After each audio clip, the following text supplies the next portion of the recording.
Welcome to the Coriolis Effect with Cory Oliver.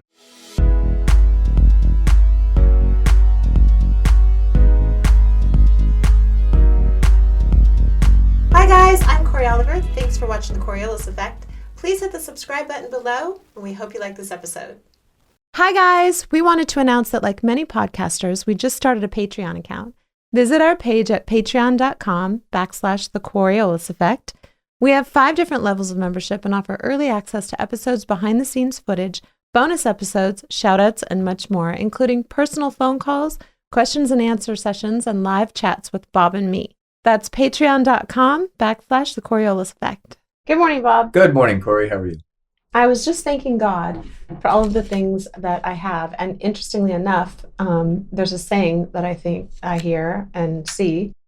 And it's actually, what if you only had today what you thanked God yesterday for?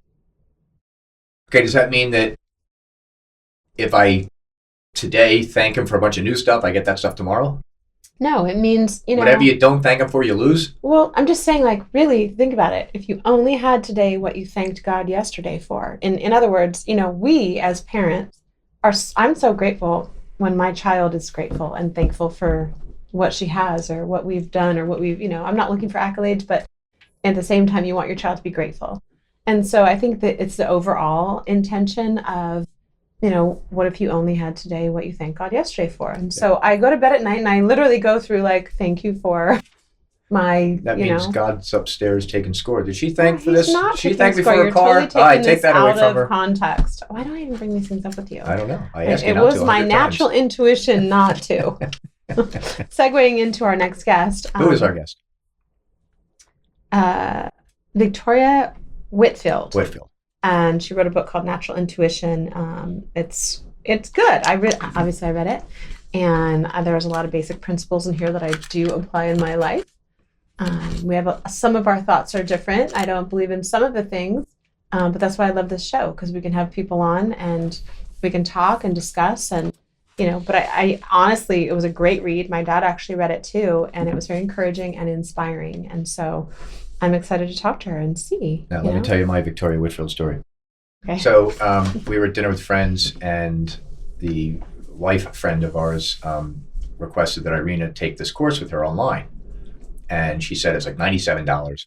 And they guaranteed or promised that if you pay the $97 and do this hour course once a day for 5 days, that you will get at least 4 times that back. The universe will provide it back to you somehow financially. So I said, okay, honey, here's $100, go have fun. And she's like, no, you're going to get it 4 times back, whatever. So she takes the first class on a Monday.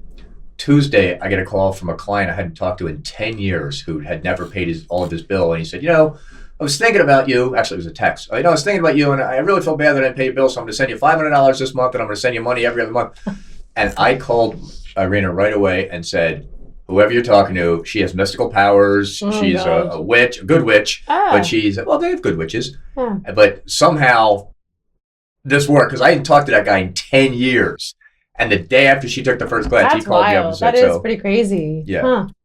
Well, whatever it is, she's it worked. A divine blessing then. Yes. That's the way to look at it. That's the way I look at it, is that some people come into your life and they're divine blessings, Bob.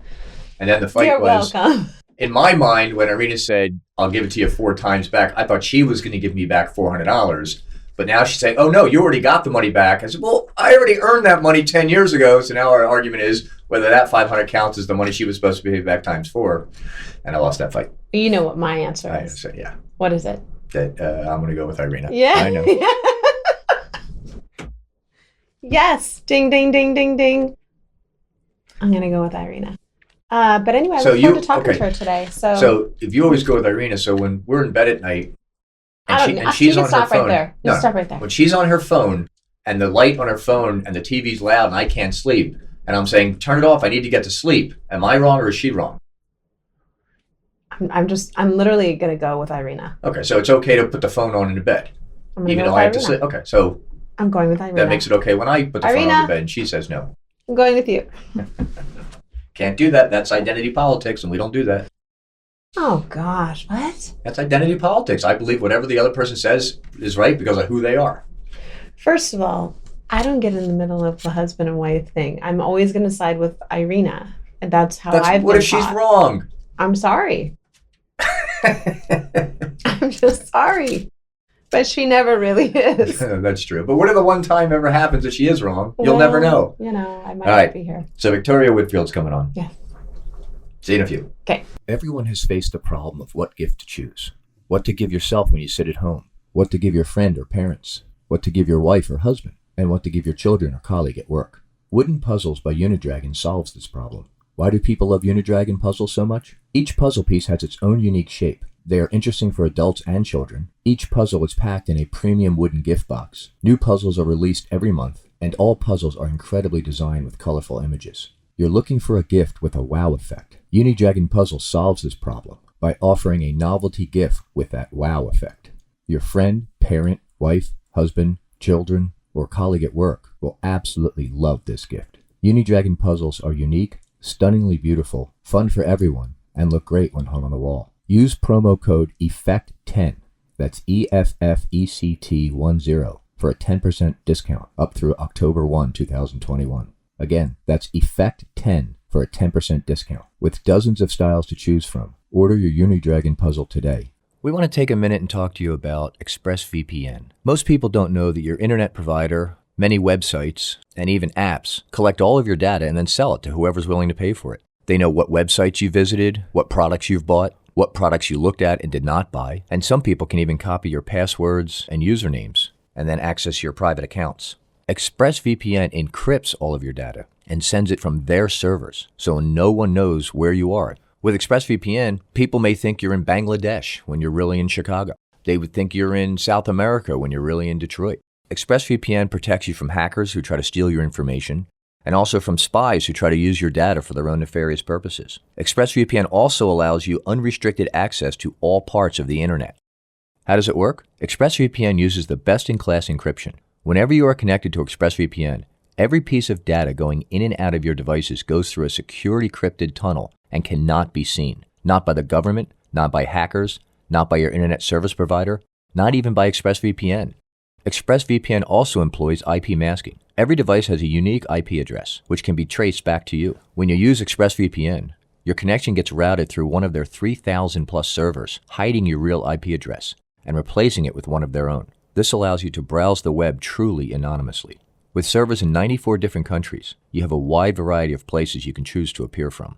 ExpressVPN also provides 24/7 customer support with live chat, which means your question will be answered within seconds, not hours or days. It is also one of the easiest apps to use. Just open the app, and with one click, you're protected. It is also physically impossible for any of ExpressVPN's servers to store logs of any customers.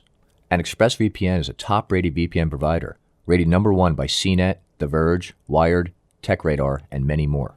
Just go to expressvpn.com/Cory to get 3 extra months free with a 12-month plan. This is a limited time offer for the Coriolis Effect with Cory Oliver listeners. Again, get 3 months free with a 12-month plan. Go to expressvpn.com/Cory. With ExpressVPN, you can protect all of your digital devices, your computers, your phones, your tablets, everything, and have no more border restrictions. Again, that's expressvpn.com/Cory. You know, sometimes you do things like that, and then it takes a while to, recognize those moments. Let's start the show. Yes, let's start the show. But as I was saying, well, I'm going to get right into our guest today. I want to actually I've never done this before, and I feel compelled, and I don't know why, which is just a God thing. So it's truly the first. I'll say your name first. Our guest is Sensei Victoria Whitfield. And I'm just going to read this because I love it. As the world's first business Reiki Master and hostess of the 5-star rated Journeypreneur podcast on iTunes, Sensei Victoria Whitfield helps empathetic entrepreneurs and leaders stay grounded and clear as they navigate the emotional roller coasters of business development. By using the power of strategic meditation, Sensei Whitfield is a published author, a successful 6-figure energy healer, and has toured the world showing heart-centered and growth-minded leaders how to get connected to their natural intuition and truly be a visionary so that they can work less and increase the impact. And yeah, I know, I'm looking at her sweet, beautiful face. You're so wonderful. And I'm going to turn this over to you, but I want to say this, and I have a couple stories, and I read your book called Natural Intuition Now.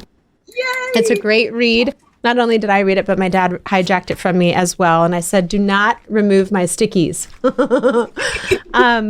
But one of the things that I've had since a little girl was a natural intuition. And I want to talk a lot about that because that's what your book is about. And that is your gifting too. And it's oftentimes I've gone against it. And, even in the moments when I have, God will work it all around in his favor and for his glory. But I would love to dive into how you help people recognize that natural intuition, because we all have it. We're all gifted with it, right? So first of all, thank you for writing this beautiful book with all of these amazing stories, and also it's a guide to help you recognize it. So welcome, Victoria. Yay. Oh my gosh, Cory, this for me, I believe really is my life's work. And that book came out of me in 2 weeks. It just poured right out of me into the paper. It was really a divinely guided experience. And so to answer your question, how do I help people? For one, I really embody permission to talk about natural intuition. I personally have a very strong belief that every individual is the center of their truth and their wisdom. So it's just giving people the opportunity to gather together and to tell the story of what they've experienced. So like you, Cory, I'm more of a facilitator of conversations that are conscious. And what I found I've only been at it professionally for 11 years, but what I've found is that the more that I give people an opportunity to say, okay, so this is actually what I've experienced intuitively, the more we all ignite one another to come together around that realization. For me, I grew up like you, naturally intuitive, and I grew up in a very spiritual family. My father is actually an ordained minister. And so for him, he's also African-American, he's Baptist, so charismatic and beautiful and fiery and magnetic. He was probably prophetic too, right? Absolutely. And so we would have these experiences of the spirit interwoven with life normal. That was just how it is. Holy Spirit talks all the time. And the more that I experienced that, the more I would also start to attract people who would have the same things, but maybe they didn't have an upbringing that was as open to acknowledging it. And one thing led to another over the course of my life. I'm sure we can get into it at any time, to that really becoming I'm a hub for people owning their natural intuition. Yeah, and I think it's really important. Bob has a word of the day that he wants to talk about, but I want to talk about a little story that I had that I actually forgot about until I read your book. And I was reading your book, and it reminded me of this story. So we'll just really quickly, we're going to do a word of the day, which you have to try to guess.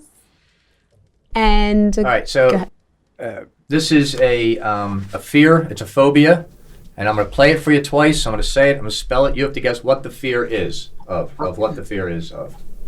Ergophobia. Ergophobia. ERGO phobia.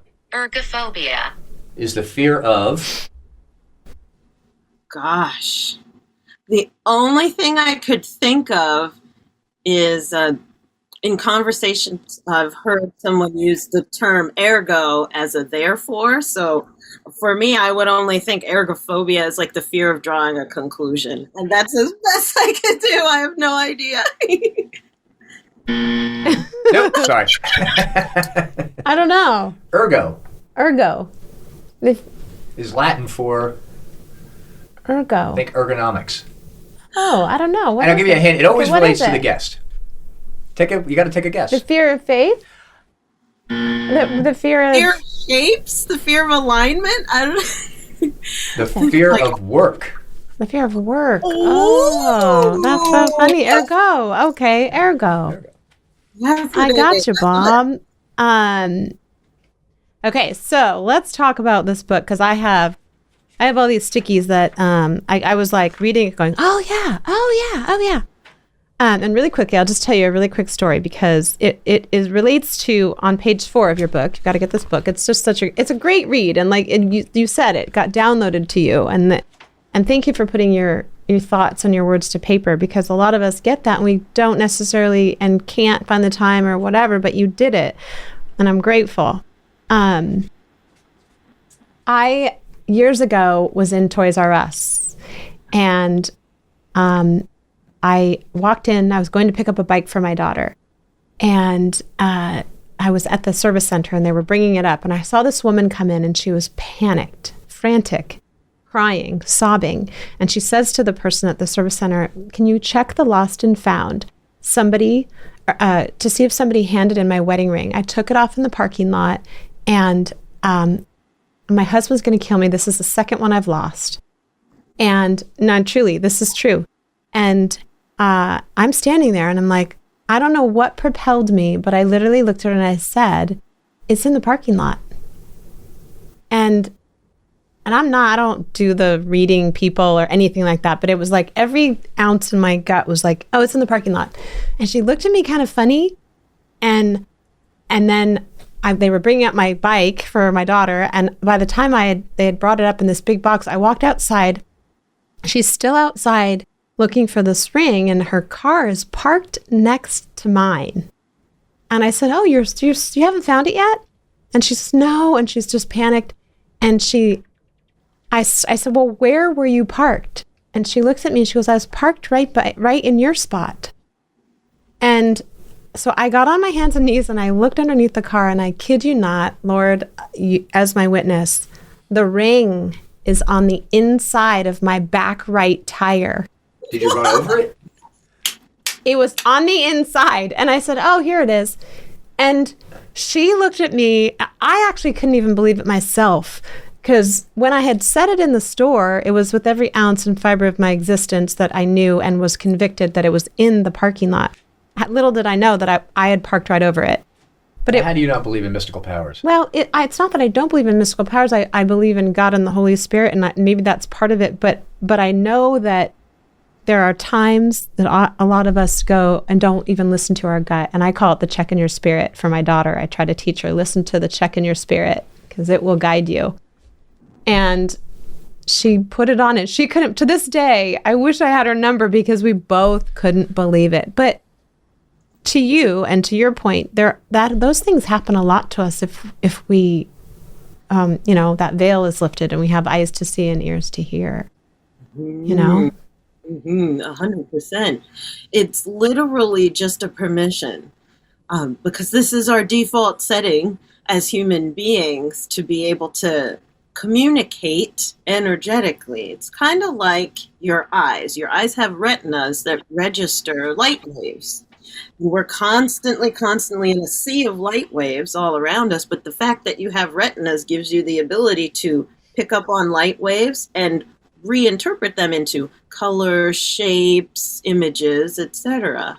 There are parts of your brain that God made, right, that you came in, batteries included, that have the ability to pick up ambient information and to reinterpret in ways that, well, in modern language would be called like prophetic or magical, that type of thing. They also have different studies called remote viewing that's a little bit more scientific, right, that the FBI even uses.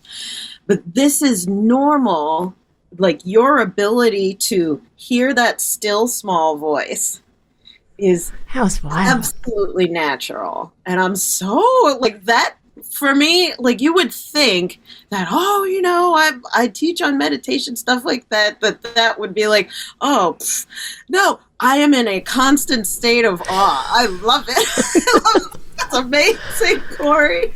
I had forgotten about that story, and then I was reading, and I went, oh, that's right, because those things happen, and it was just one of those moments. But I just have a feeling there's like many divine appointments here today, and I'm super grateful for this because there's a part in this book, chapter 1. Did you show her the book with all the notes? Yeah, well, yeah, I tend to. when people take the time to write a book, and if it comes on your path and you get to read it, and then I get to be blessed enough to share it with others, around the world. I have a lot of notes because there's a lot of things I want to talk about, and I want people to get the most out of it. But anyway, chapter 1 is why now, and I just want to read this little paragraph that you wrote because it's beautiful, and at the same time, it made me think about the things in my life that I definitely need to work on, right? And I think we are all guilty of going around the mountain instead of up it at times in our life. And this says, they describe the feeling of going in circles, repeating the same lesson, the same relationships over and over again, guilty. And at the same time, they also typically describe an awareness that there's more for them in this lifetime, personally, financially, socially, physically, and even spiritually. And this is somebody who you get a lot of people that come your way, and that's who you're referring to as they. And so that resonated with me on so many levels. And I literally was like, I'm guilty right here of doing that.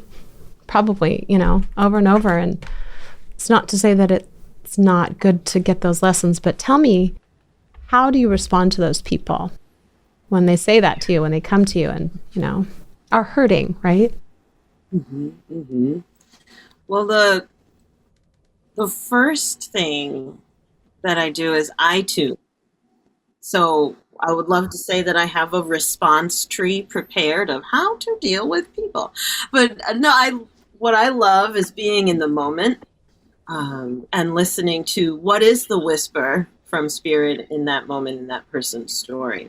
But typically what I've seen is that there's a moment of compassion for ourselves. Many times I've been led to say, be kind to yourself, because I'll put it on me. A lot of the spiritual insight and all of the writings, the speaking that I've done, a lot of it is inspired from my own healing journey. And I know that I personally, like many people, can have a bit of a penchant for motivating myself with kind of being unkind to myself in my head of like, oh, you missed that opportunity, or oh, you didn't do that good enough, or when are you going to figure it out, right? And the more that I've sat in meditation with this side of myself that's like, whoosh, whoosh, the slave driver. I grew up in a house with corporal punishment, so it's kind of embedded into my body. And that also comes in my ancestry of being a mixed race individual. But with that, I sat with that side of myself and started to notice that I've become dependent upon feeling like I've missed an opportunity in order to take one. So it's a drain.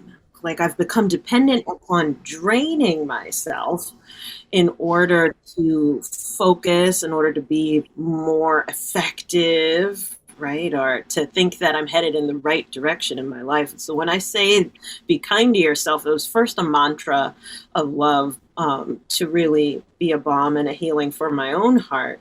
But for anyone who's going through that, they're hurting right now, thinking, look, I keep repeating the same mistake over and over and over again.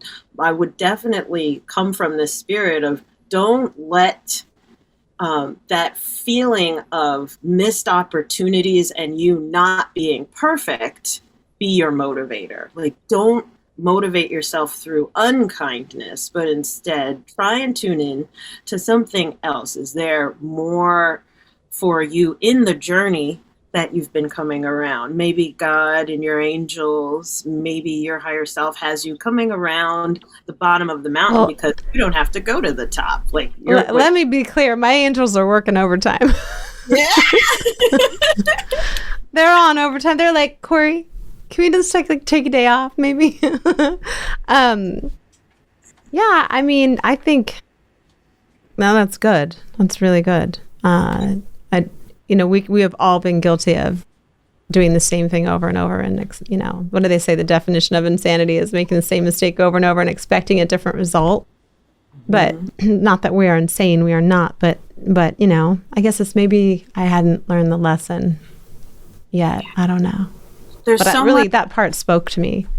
Yeah, I'm so glad because, like, one thing growing up reading the Bible for me, I've learned is that when we read books, they speak. The Bible is a living book. Yes. And so every time you come to that sacred text with that sacred mindset of devotion, there's another gift that can come up. You could read the same verse of be still and know, be still and know, over and over and over and over again.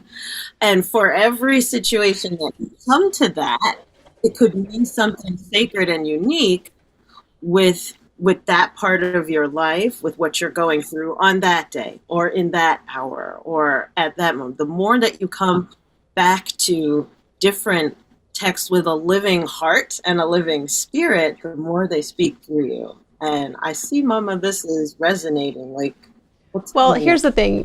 You don't know this because I'm just meeting you for the first time, but my Nana gave me a Bible in 1984, and in the front of that Bible, there's one scripture that she wrote, and it was Psalm 46:10, be still and know that I am God, for I will be exalted among the nations and I will be exalted among the earth. And so for the fact that you just chose that one scripture and I'll give a picture of it. I'll give it to Bob, but is pretty, it brought me to tears because she was an instrumental part of my life with as far as faith goes. But I want to get back to this book. That was incredible, amazing. Right. I've had people my whole life say, you're too sensitive. Oh, you're just too sensitive. You're too sensitive. And to someone who's too sensitive, that hurts when someone says you're too sensitive, because they're telling you not to feel and not to embrace why you are feeling the way you're feeling. And you say here, yes, it is a rocky road that is fraught with discomfort and difficulty. But if you stay the course, your sensitivity will be your absolute greatest gift and greatest power. And I was in tears because then you go on to say empaths as the solution.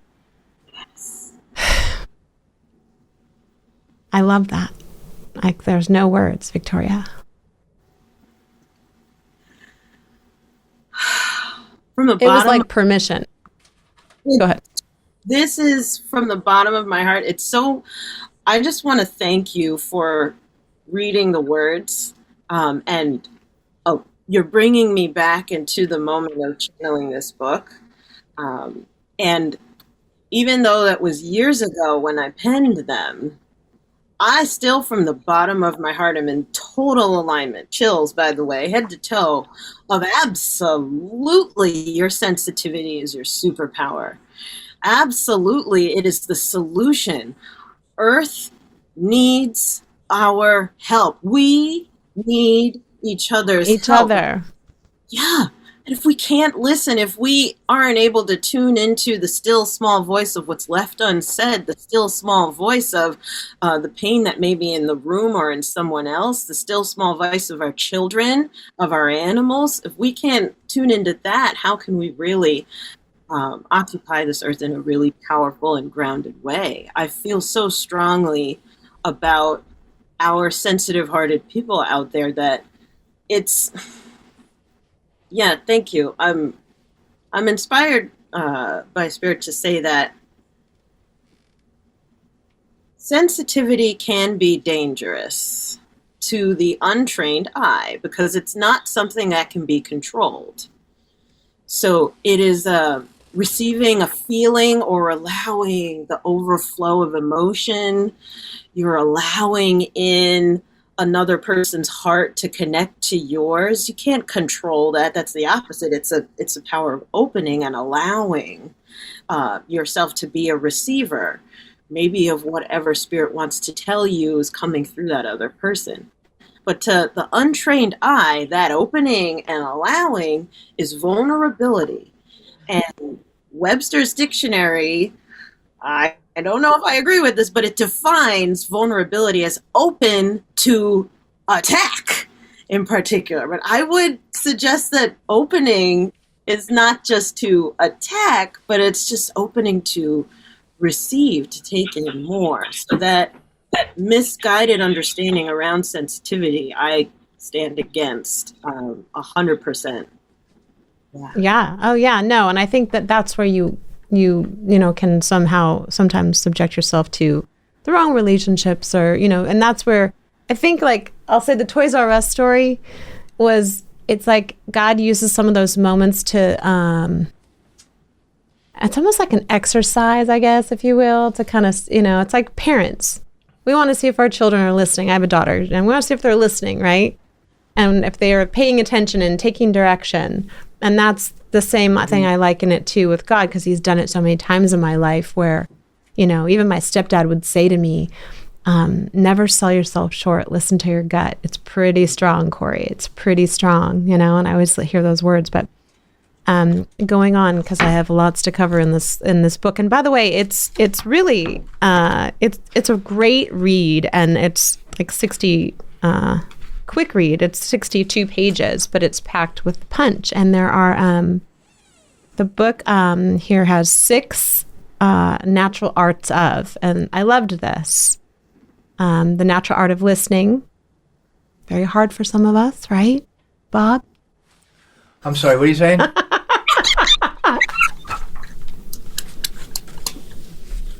I love Bob. Oh my gosh. I know. And the natural art of grounding, the natural art of feeling, the natural art of synergy, the natural art of opening, and the natural art of allowing. Take me through just a little bit of, you know, what that entails. Mm-hmm. So each one of them in succession, you want me to walk you through? Yeah. Or just whatever you want to talk about with that. They're all very powerful in and of itself, right? At listening being the first, and I loved how you put that, the first, because that's the hardest for me. Not really. I mean, I listen, but it's, I don't know. There's 6 of them. You just tell me what you want to say about that. Sure. Absolutely. So with the natural art of listening, what drops in for me in this moment, for one, it is so simple, yet so powerful. In fact, it's so simple that it can get overlooked, right? A man's heart could die in him when he's surrounded by people who are not listening to him. A woman's heart could die in her if she's surrounded by people who aren't listening to her. Right? To be able to listen is to pause powerfully and to take in what's present at this moment. And in our current state of, let's say, formal education, most people, like when I've been out speaking, I'll tend to pull the audience, and most people have been between a good 15 to 20 years of formal education, right? Pre-K all the way up through whatever they did. And what I found is that in the conversations that I've had is that the sum total of all formal education is to assume that authority is externally defined. Of, okay, my teacher, my parents, my report card, my GPA, all of that is what determines authority, or where is the litmus test for truth. And so I'm listening to circumstances rather than having formalized training to listen within, right? So for learning how to listen, I would have to say it's really powerful to open up this conversation of a different approach to valuing authority, valuing truth. Where does it come from? You know, in our current society, there's so much mechanization and dependency upon machines and marketing and pop-ups and notifications and things that are distracting us, that are specifically coded to guide our attention to their desired end result, whoever they are, and whatever that desired end result is, to buy, to join, to do something as motivated by whatever was popping up, or the commercial, or etc. Versus what happens when we don't have something external, like a device, etc., guiding our ability to pay attention, right? Our ability to listen and to be at peace with just the silence within a conversation, right? Or maybe when your child is speaking, if they need a moment because the lump has come up in their throat. And the directive isn't to, all right, she looks uncomfortable. What do you need? Do you need aspirin? Do you need water? Do you to jump in and like, right? Or, all right, let's stop this. Let's stop talking about this because obviously it's making you like that harried approach, one that is reactive rather than one that is present and open to really listening of, okay, I see the lump gathering in, I think of my nephew, in my nephew's throat. I'm going to be with him because I know that lump is gathering because something's going to come out. And whatever it is, maybe it'll be chicken noodle soup. Maybe it'll be something that he needed to tell me, whatever it is. But rather than jumping the gun, I want to listen. I want to be with him. The same is also true for more of the messages that Spirit is trying to send us on a regular basis. So many people I've talked to, for example, when they lose a loved one, will start seeing birds.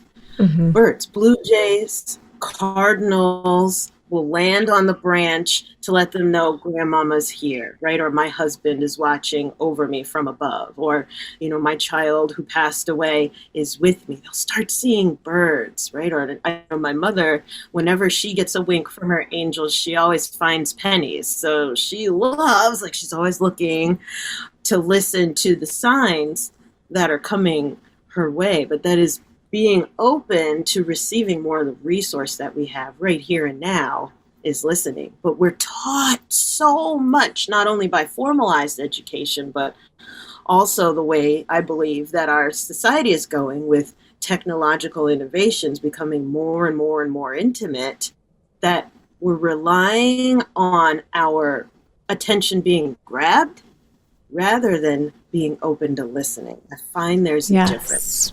You agree, or? I absolutely agree. In fact, for a long while in my life, I'm not into numerology at all, but I would keep seeing the number 444.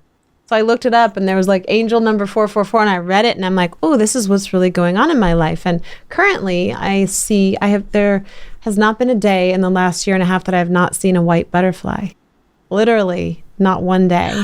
No matter where I'm at, I've seen this white butterfly. And so I do agree. And I can name a countless other things that, I do see and I'm aware enough to listen and see it.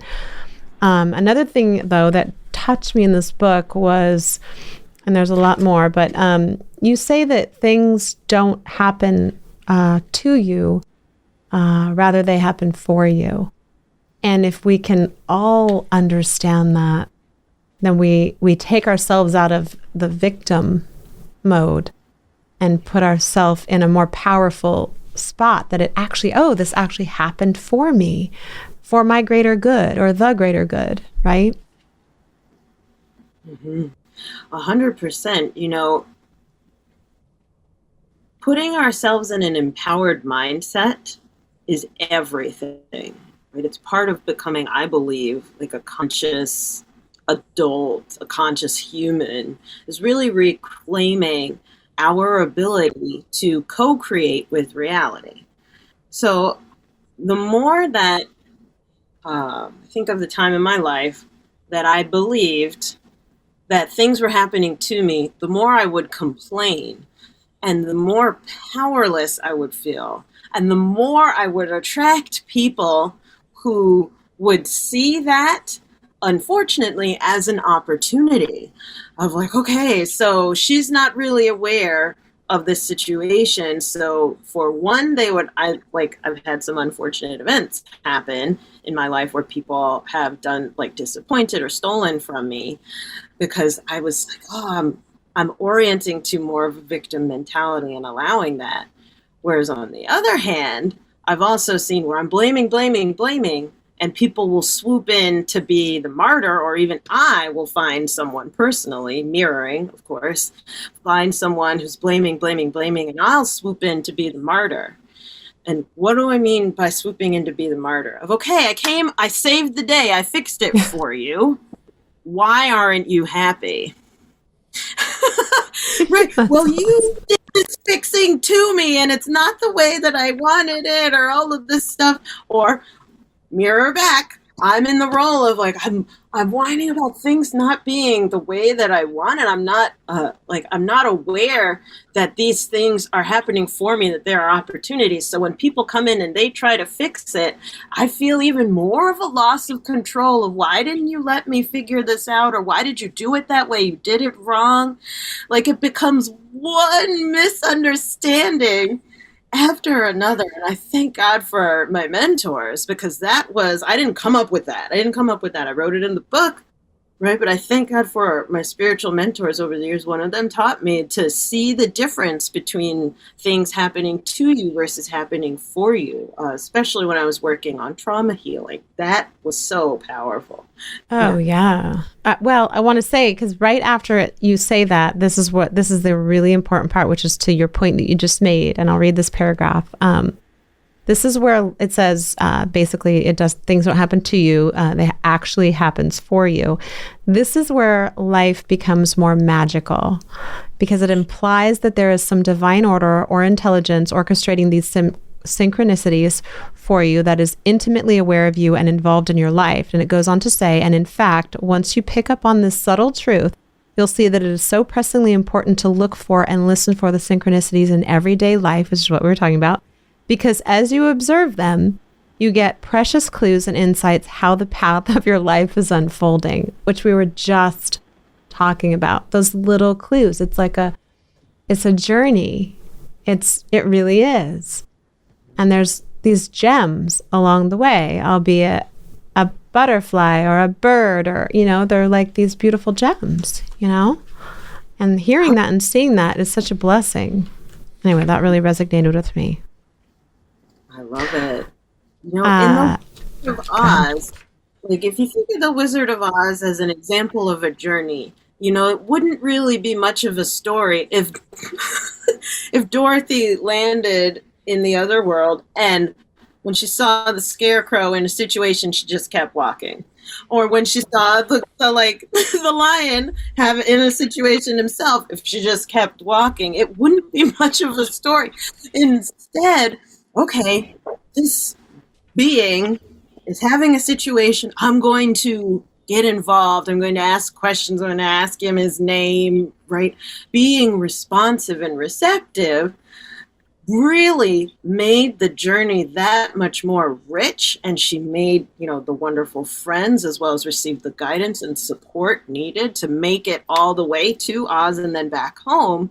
Because if you want to, this is an ancient African proverb, if you really want to go fast, go by yourself. She could have just kept walking on the Yellow Brick Road. Versus, if you want to go far, go together, is how the proverb goes. And so finding that band of support and inspiration and refreshment, that helped her to really reach her destination and make it happen. It's being open to the synchronicities rather than thinking, oh, that's weird. That guy is made of tin. Whoa, I'm just going to keep it moving. Versus being curious and receiving, okay, what's in this for me? Rather than, this is a strange thing that's happening. It's actually a really good analogy, because she could have kept walking on that road to her destination, but she stopped and she listened, which was the first thing, right? She stopped and she listened. And as a result, you're right, she had a group of people that went with her, and there's strength in numbers. Yeah. Oh, yeah. You talk a lot about this is, one of the things that I had read in your bio about meditation and prayer. I've been a leader of Moms in Prayer, an organization for almost, 18 years now. And I believe in the power of prayer. And a lot of people meditate, that you can call it, whatever you want. But it's so powerful. just being still and silent with God and in those moments. And it's a renewing of your spirit and your mind. And you have a whole chapter in here about, meditation redefined. And just, I wrote, for some reason, excuses. Oh, that's why. Because because we can all have excuses. And you say, here's a list of some of my greatest hits, which were what people would tell you. And I loved this. I was cracking up because I'm like, oh, I can relate. I just can't turn off my mind. I don't have time for that. I'm not into that kind of weird, fruity, spiritual stuff. Sounds impossible. So why should I try? And to that one point, I say nothing is impossible. The word itself says I'm possible. I can't bend my legs into a pretzel like that. I'm just not that flexible. It goes on and on, but I'm sure you've heard it all, Victoria. Yeah. What do you say to somebody who just doesn't know where to start with, because it can be ominous. You can think, oh, wow, there's this God out there, and I don't know how to start to meditate or pray, or how, this is your area of expertise.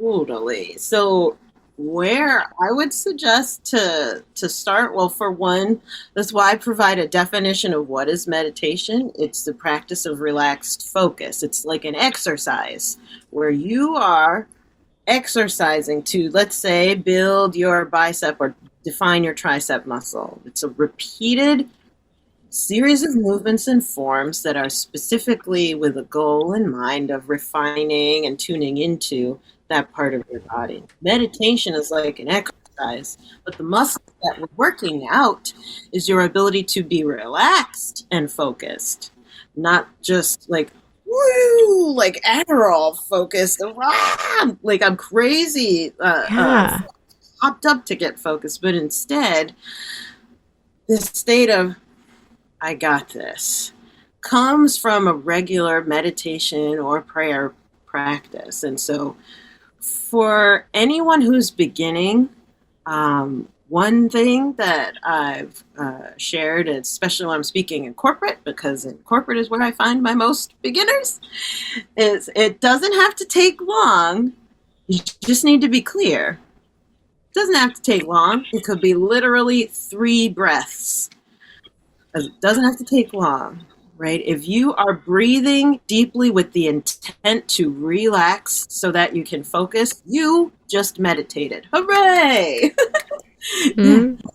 And so keeping your intent in mind of why am I meditating? Now, if someone wants to, but as a side note, Moms in Prayer is a spectacular organization. My bookkeeper, actually, she prays over my books, and she's been a Moms in Prayer leader for many years. So I just, Julie, if you're watching this, I love you. Thank you for all of the healing work that you do, being a leader for Moms in Prayer, Mama. But for someone who wants to begin more of like let's say the spiritual side of meditating, not just, okay, I want to cultivate that state of relaxed focus. For me, I highly recommend just start saying thank you.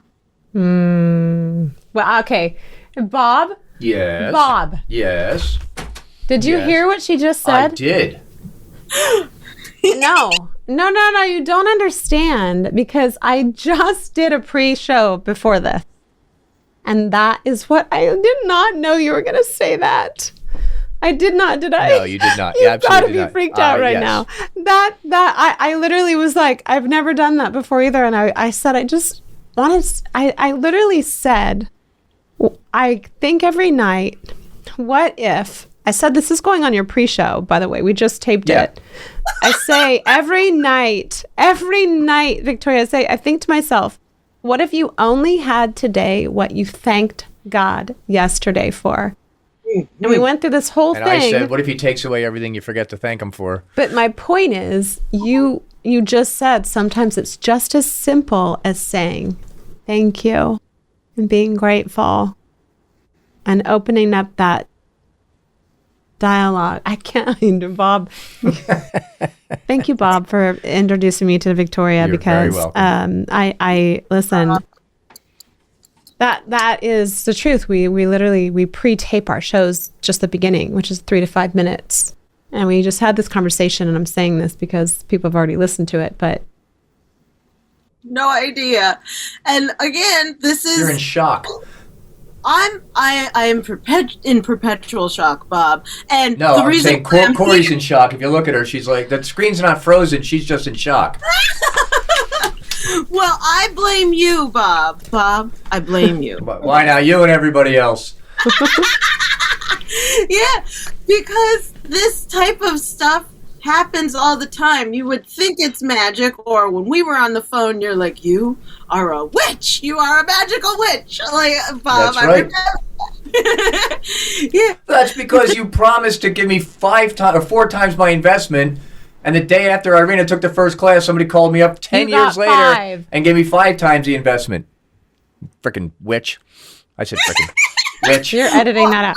Well, so I have so much more to cover, and I want to just go really a little bit, because that is true. Sometimes it's as simple as just saying thank you and being grateful. And I would also say this: there's a movie called War Room, where, I don't know if you've seen it. It was a Christian movie, but it was it's about, going to your closet or whatever space you have and designating that where this doesn't take over and anything else, and just having that quiet space and just utilizing that. But also, I want to talk to this because you say in here, be kind to yourself. But there's also something that comes into our lives, which you talk about. Bob doesn't certainly have it, but it's called the ego. And Dwayne Dyer used to refer to it. He used to say, your ego is etching God out. And I know, I thought that was really good. And he's I have an ergo. he's passed on, and he just was a great speaker. But you say ego is a loyal, I loved this. Ego is a loyal and persistent bodyguard. This is the Victoria says, that guards the door to your mind, making sure nobody and nothing passes through that isn't on the door list.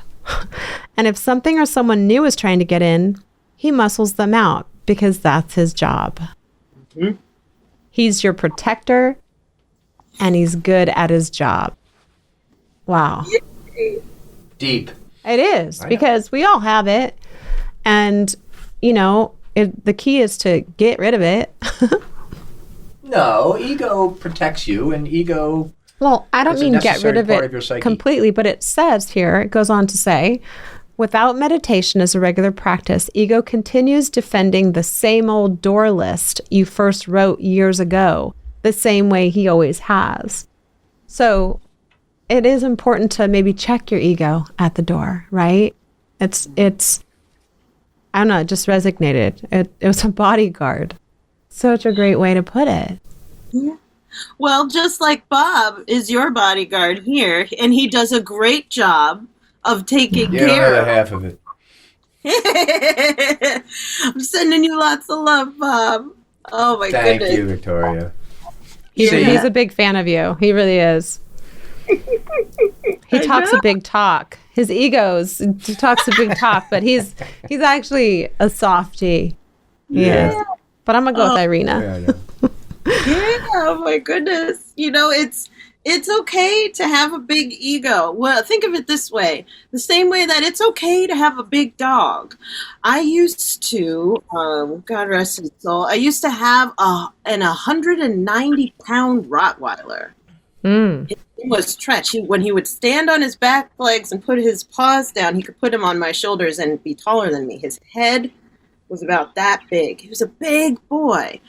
And he was a giant puppy to me. He had no idea that, I was smaller than him. He's like, that's my mama, that's my mama. And he would wag his little nub of a tail with all of the booty-shaking joy possible. It was like, this big, monstrous dog was just so much full of love. But if there was ever any threat to the house, that big, monstrous doggy would go out and make sure to stand ground and protect me. So it's, when we think of the ego in that way of like, yeah, it has a lot of power. It can shut us down, right? It can really carve through things socially, etc. It has a lot of power. But is this power happening to you, or is this happening for you? Is that a bodyguard for somebody else, or is that my bodyguard? And can I celebrate? I like to, by the way, I like to put it in a masculine sense, right? To think of him as the ego as like a he, something that can be honored, right? And strong and grounded and like a servant leader to the body. Like if you remove an ego from a person, they're going to have a hard time driving a car, for example, because they just can't manage all the different functions of driving a car. We need that part of our brain. Like we don't need lobotomies going down here. Yeah. But at the same time, we want to honor the fact that we do have this thing in our mind that differentiates what comes in, what stays out. And the practice of meditation helps us to really embrace having a healthy ego. It's not good to, let's say, on the flip side, be completely unsure of yourself. For example, I have no ego. I have no opinion. I don't know what I want. What do you want? Right? We fall into codependency on that side where it becomes its own disease, its own malady, not having that point of view. What I love about your show, Cory, is that you celebrate how you have a defined point of view, how Bob has a defined point of view, and how anyone who you invite on has a defined point of view. It's a celebration of ego. But it's not that anyone's dominating in general. Instead, all of our bouncers are actually pretty good and apparently interfacing so that we can have a conscious conversation and really open our hearts and our lives to new experiences because we experienced all of each other. So, I love that. You talk about, I'm going to skip over that one just quickly because I know I have so much more to get to.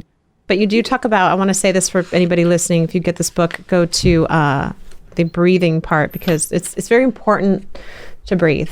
We're so stressed out right now as a society, and I find myself really breathing shallow sometimes. And all of our organs need that oxygen to survive and to thrive and to feel good and to have clear minds. And as I take a deep breath, which was the one thing I would read this book and I'd literally take a deep breath and then it would say, remember to breathe, just take a breath. And I'm like, how does she know I'm breathing?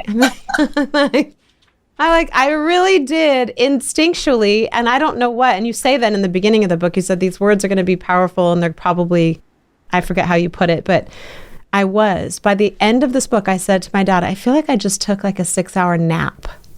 Yes. It was so wild. Like I sat down on the couch, and I have not done that in a long time. I usually read and I get distracted and I go do something and I go back, but I read it from beginning to end and really did focus on my breathing. So remember to focus on your breathing. But I want to go over here to your neurons. You talk about neurons in the book. And I have a saying that we say on this show, garbage in and garbage out. One of our guests in the beginning of the show said that, and it just stuck with me because it's true. Garbage in, garbage out. But if you feast your eyes on things that are lovely, things that are noble, things that are pure, they will, I guess, flick the switch on those neurons, right? And it says it's measurable and corresponds to the flow of energy or data through you. See where we're going with this. Your neurons communicate electrically. The whole central nervous system, your brain, spine, nerves, communicates electrically. That's a big deal. Mm-hmm. So this is, I believe, the part in the book where I'm talking about grounding.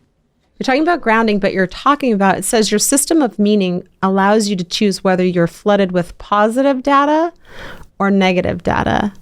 And it also governs if and how you feel with burnout you know, and it's like you can call a friend, and if they just constantly unload, and by the time you get off the phone, you're right. And that's what you're talking about. Oh, totally. So this, our ability to deal with the flow of energy in our lives is our ability to increase our bandwidth for enjoying our lives. It's okay.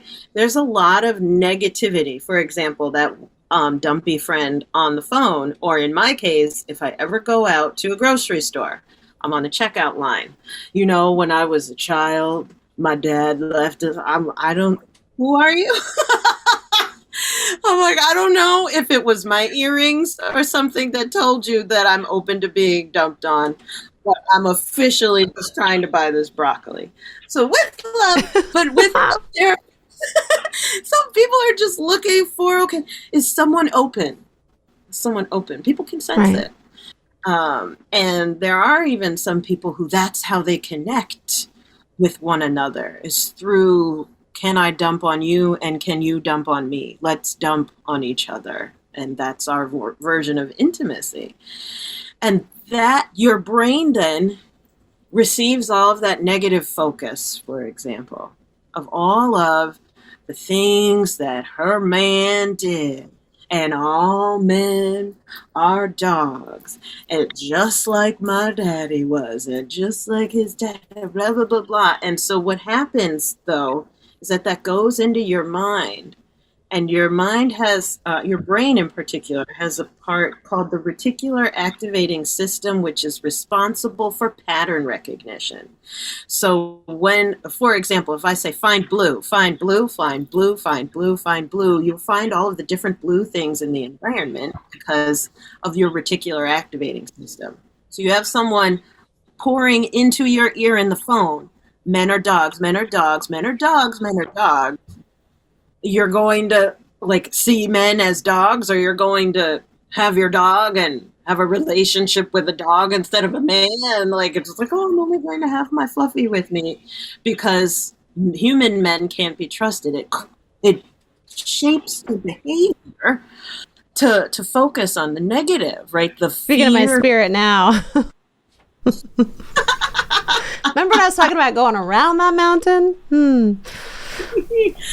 Oh my goodness, I feel you. So then, all right, if we have a steady stream of like crappy thoughts, especially about men, then where's the steady stream of positive thoughts? Yes, especially about men. Of like, there are trustworthy men. Men are highly intuitive. Men are kind. Men are generous. Men are smart. They're open to talking. They have feelings too. Like, thank you to all of the beautiful, brilliant men in my life who've helped me, who supported me, who listened to me, all of that.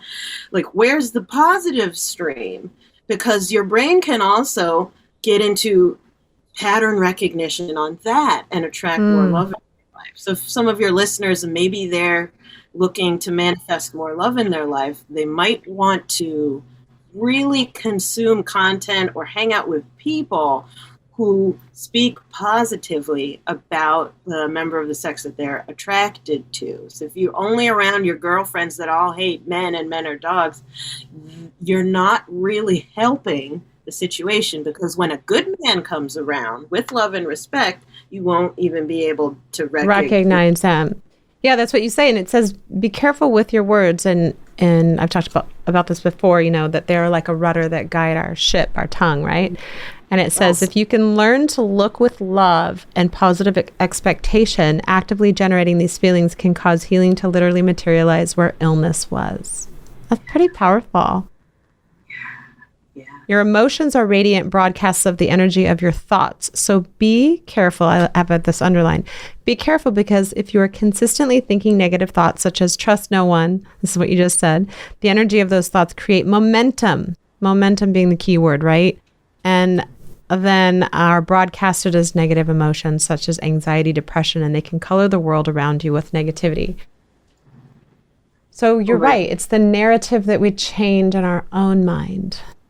that can create the momentum and direction in which we continue to navigate. Yeah, especially because we're electromagnetic beings. A company called Heart Math has actually studied this and documented that the heart radiates a field of electromagnetism itself, the human heart, for up to about 9 feet in all directions around you. So what does that mean? You know, the same, if you've ever held two magnets together, like from the kitchen, you push them towards it, but they can't come together, right? That magnetism between them repulses you being able to bring them together. Whereas if you flip one around, it comes together. Your heart actually pumps out a field just like that all around you that other people can feel. And this is what is called being an empath. When someone is able to sense that field that is coming off of others, it's very related to our natural mammalian instincts, right, as human animals, to pick up on feelings. So that's why if you're sad, your dog or your cat knows to come and just sit nearby you because they can feel something is off in the field. Or if That's literally the page that I was on. It's literally like...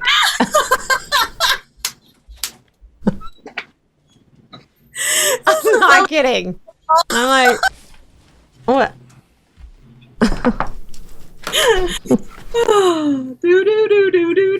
It is, though.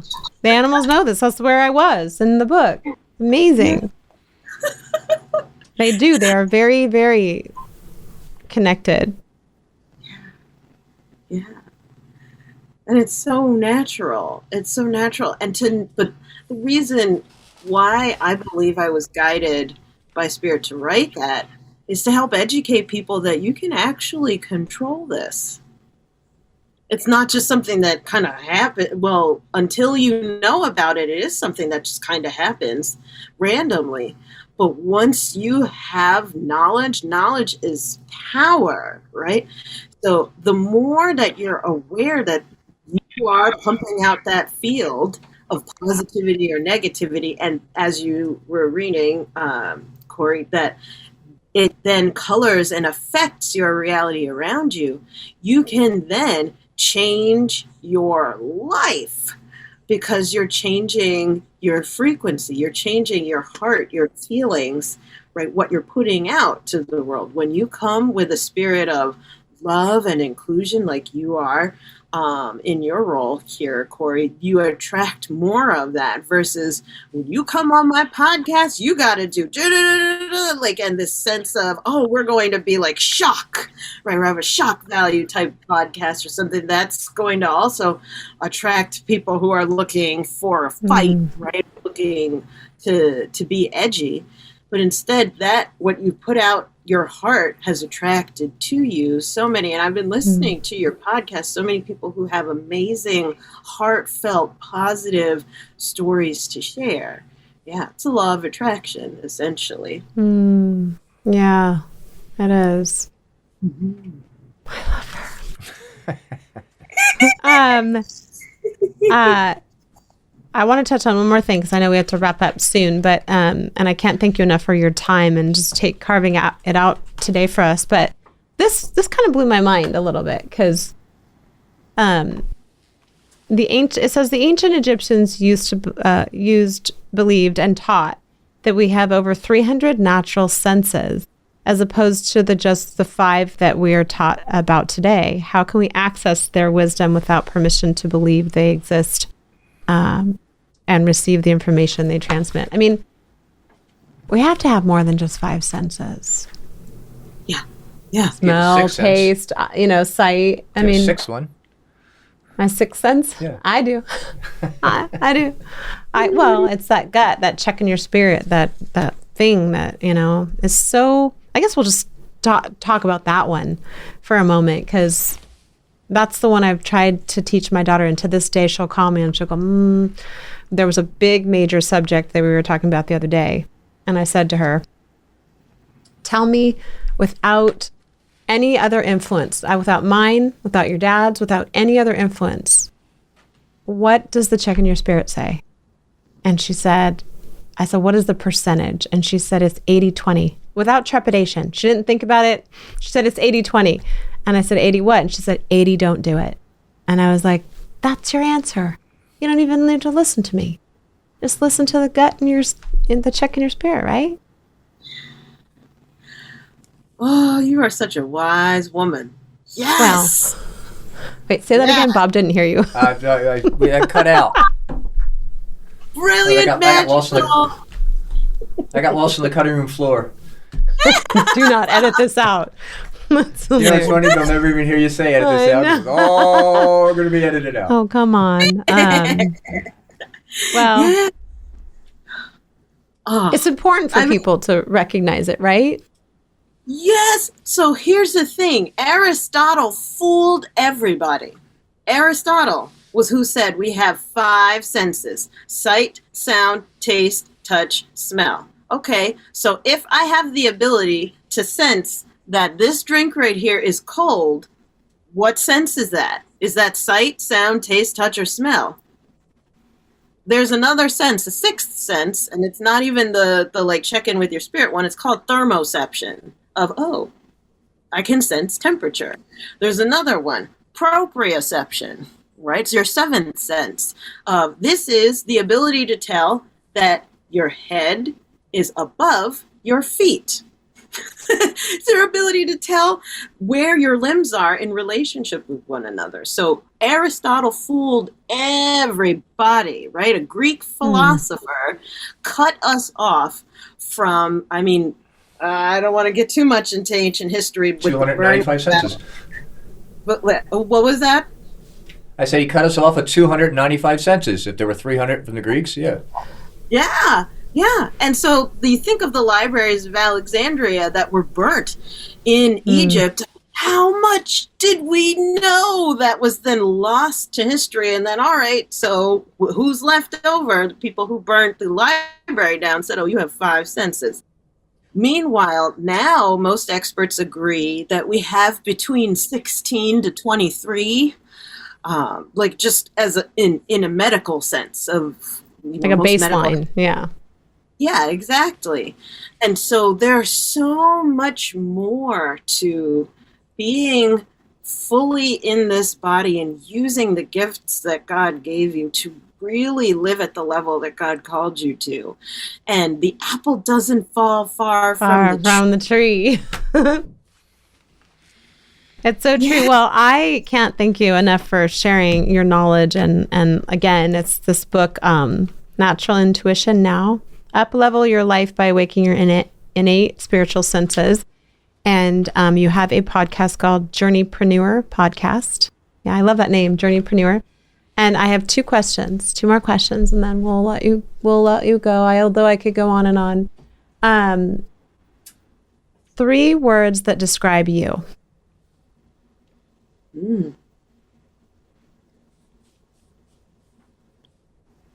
Loving. Funny.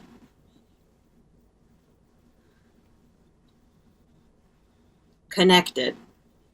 I was just going to say intuitive, yeah. Which is connected. And then this is a funny one. Who is your celebrity crush? Oh my gosh. My celebrity crush. Mads Mikkelsen.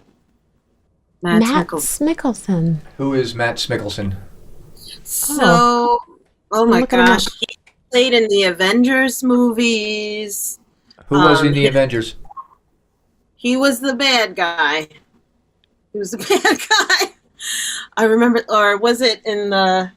Oh, I see. Yes, okay. Oh, okay. Yes, Mads Mikkelsen. Love him. Yeah, he's great. He's great. Okay, that's a good one. That is not somebody who's, no one said it, Matt. Matt, we're giving you props. Thank you, Victoria Whitfield, for joining us today. Thank you for all your knowledge and just the wisdom, and for writing this guide to kind of really helping you understand. I learned a lot from it, and I am grateful that it kind of reminded me of a lot of things that I needed to know and forgot, just joyful moments. So Thank you. I love you. Thank you. Thank you so much. My pleasure. Big love to both of you. Come back anytime. No worries. Yeah. Love it. And we're out. The Coriolis Effect is produced by JS Productions, with host Cory Oliver, producer-editor Bob Victor, and assistant editor Cade Bombsell. Hi guys, I'm Cory Oliver, and thank you for watching the Coriolis Effect. We hope you enjoyed the previous episode. Here are some more episodes you might enjoy. Hit the subscribe button below, and have a great day.